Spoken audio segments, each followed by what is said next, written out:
So I just wanted to do a quick video on what helped me the most when I was studying for the RD exam.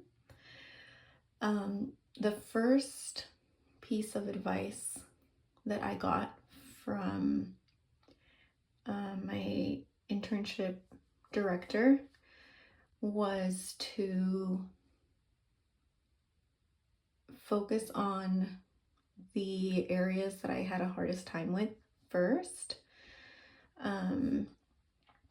In terms of like when I started studying, this was before I even started. She suggested that I start by studying the areas that I felt less confident in or less strong in. So the areas that were harder for me. So for example, because my internship was mostly clinical focused, I feel like we got a lot of practice with like the clinical part of nutrition. And so I didn't focus on that at all to start with because I had so much practice already that I actually didn't end up studying that at all when it came to it. And then also because I had worked several years in food service, I had a lot of that knowledge already and experience from working in food service. So that also was not an area that I focused on to start with. So the area that was hardest for me was like the management roles, and management responsibilities and all of the like the laws, the like hiring, HR,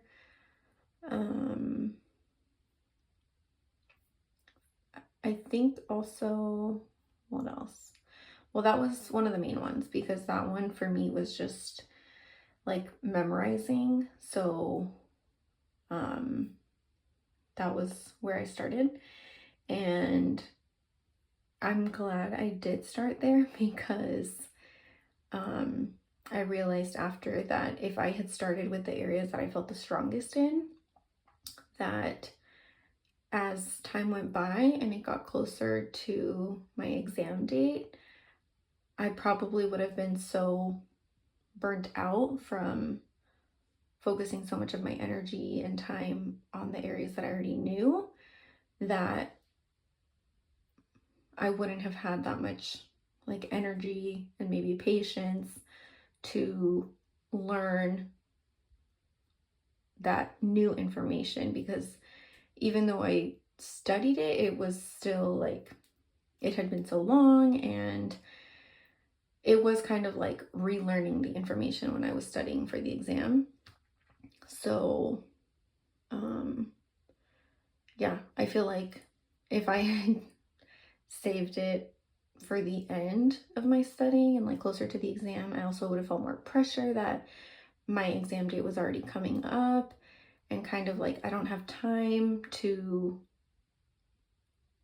like learn all this information and memorize it and feel like it's gonna stick in the weeks before the exam. Whereas since I started studying it in the beginning,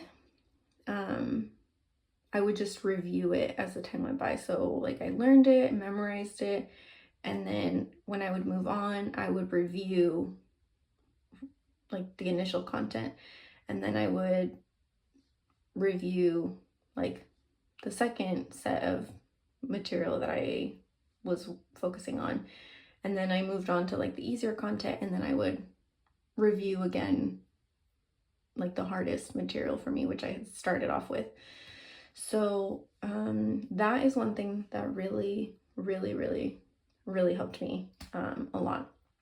And the second thing was because I had also taken the DTR exam, and because I had tried to learn all of the material instead of focusing on like the quality of my studying, I had focused on just trying to learn everything, so the quantity. And after taking the DTR exam, not passing it the first time, taking it the second time, studying less, which I did a video on. The second time I took it, I had actually studied less, a lot less, but the things that I did know, I knew them really well. So like there was not a doubt in my mind when I was answering that question.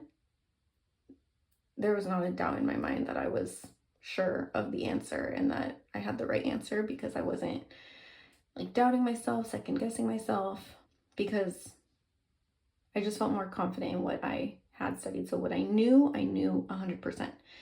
So I kind of took that same mentality when I was studying for the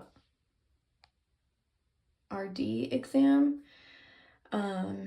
So I was taking a lot of practice tests, and my average was about 80% at some point. At some point it was like more in the 90s, at some point it was more in the 70s, and then closer to the exam it was more in the 80% range, I think. And I kind of realized at some point, like I don't have to know every single thing 100%. I don't have to know everything about everything. Like every single condition, MNT for everything, everything about food service, everything about management, everything about counseling. You know, at some point I realized I just have to know like 80% of the material really well. So like at 100%, for example, if that makes sense. So, and also what happened was that, well, I'll just leave it at that actually. And then, what else? Another thing that really helped me was,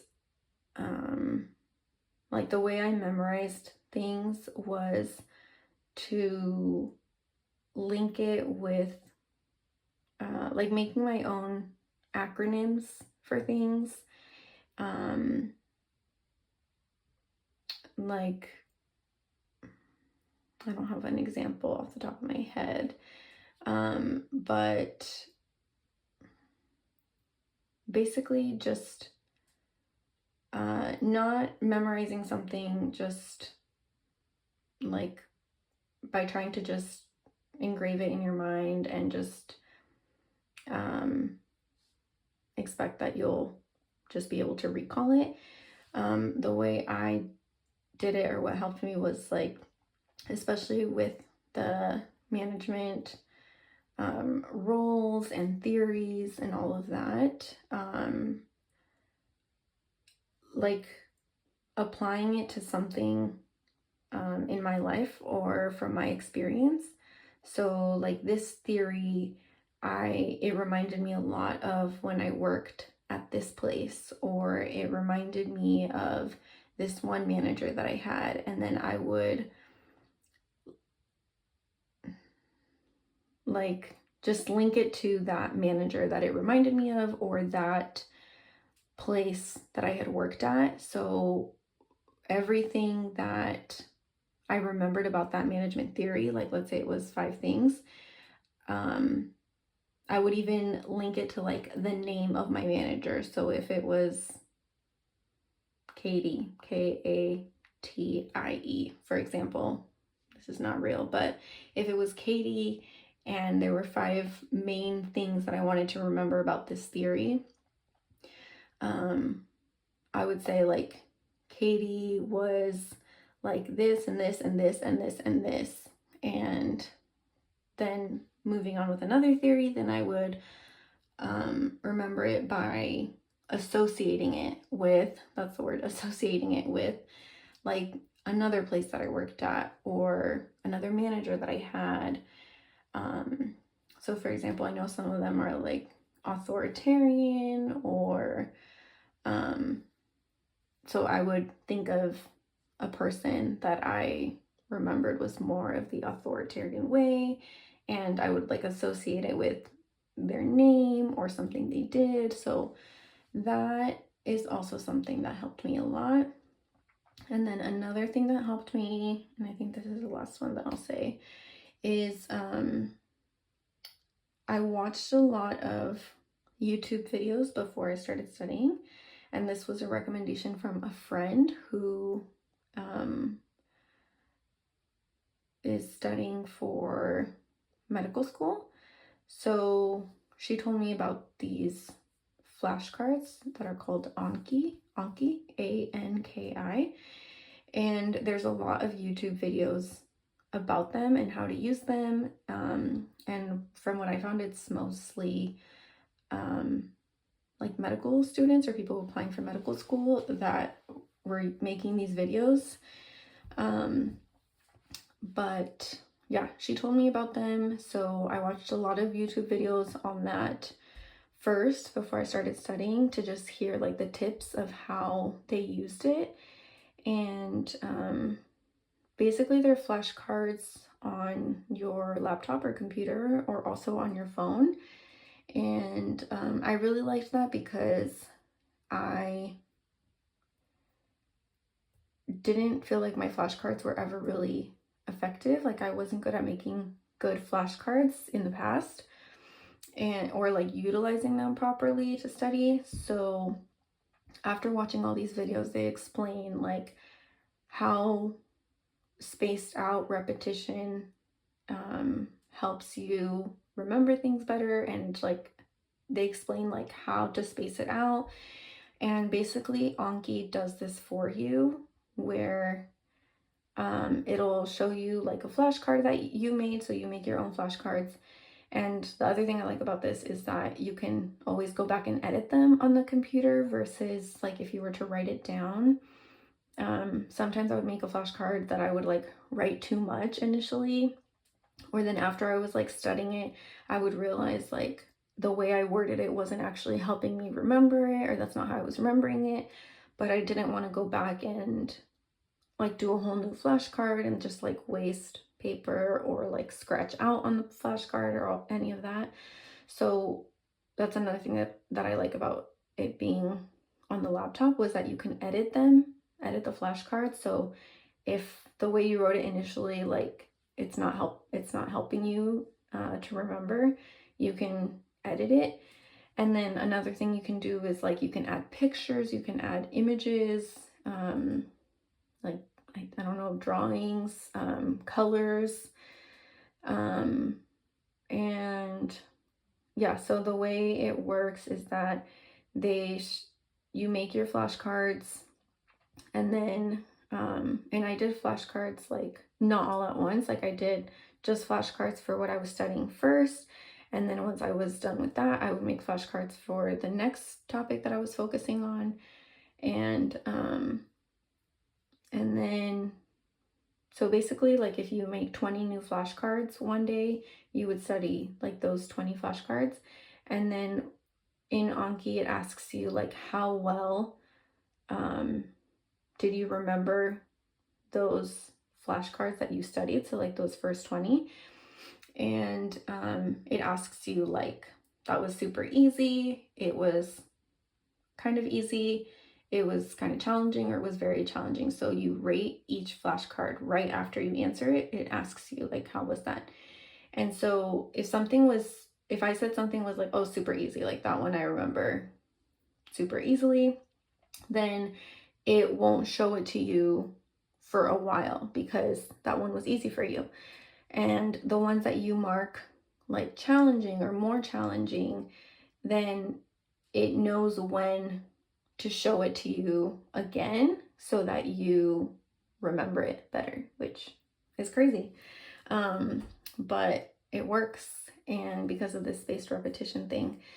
So it just like does the work for you, and like you don't have to set your flashcards aside and be like, okay, these are my easy ones.